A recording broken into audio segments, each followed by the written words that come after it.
Welcome to MLSsoccer.com's Brazil Bound. I'm your host, Jason Skeeny. We're taking a look at the U.S. game against Ukraine on Wednesday, March 5th. That game, 2 p.m. Eastern Time, and you can see it on ESPN2, Watch ESPN, and Unimas. When you look at how Jurgen Klinsmann made up this roster to take on Ukraine, he did not take MLS players. Only Clint Dempsey and Michael Bradley were called in. Bradley has since removed himself from the roster. This is a great chance for the U.S. team against Ukraine, who is ranked 18th by FIFA. That's the highest ranked team not going to the World Cup. And Jurgen Klinsmann picked a team that includes Oguchi Onyewu, Breck Shea, Danny Williams, John Brooks.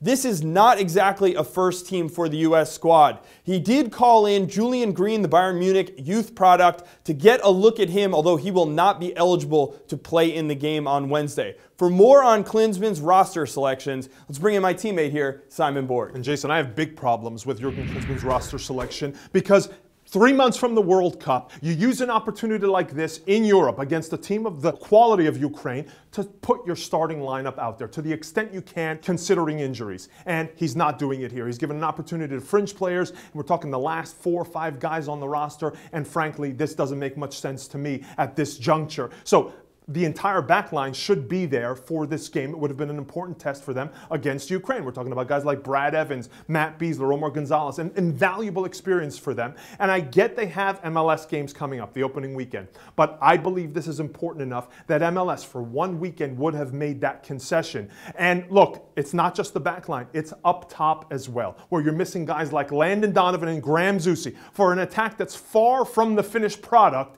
you needed those guys to gel a little bit with guys like Jozy Altidore. And for Altidore, we know this game is going to be a big one. Yeah, Jozy Altidore right now struggling a bit for goals with his team, Sunderland. For more on his plight, let's throw it out to Andrew Wiebe.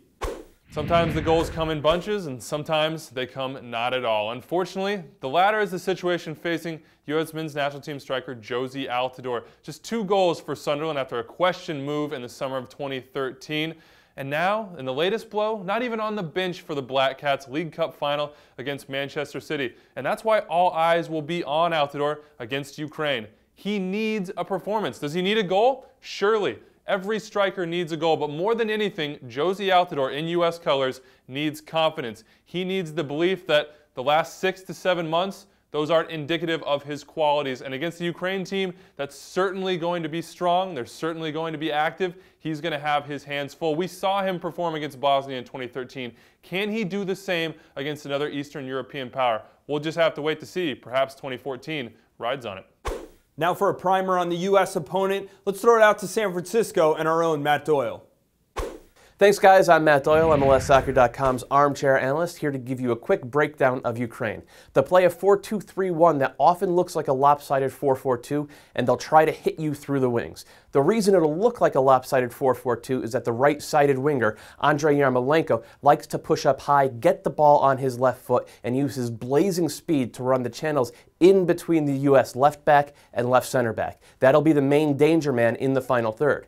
The main creator is on the other side, another inverted winger, Yevhen Konoplyanka. Konoplyanka is tricky. He's great on the ball. Liverpool have interest in him, expect him to make a big-time move to the EPL this summer. The U.S. will have to mark these guys very, very tight. Now, the thing about the Ukraine, though, is that they don't possess the ball well, and they don't defend well in space. So they will sit in their own end, try to defend at the 18, and then break with speed, which they have a lot of. The U.S. will have to be on guard for that.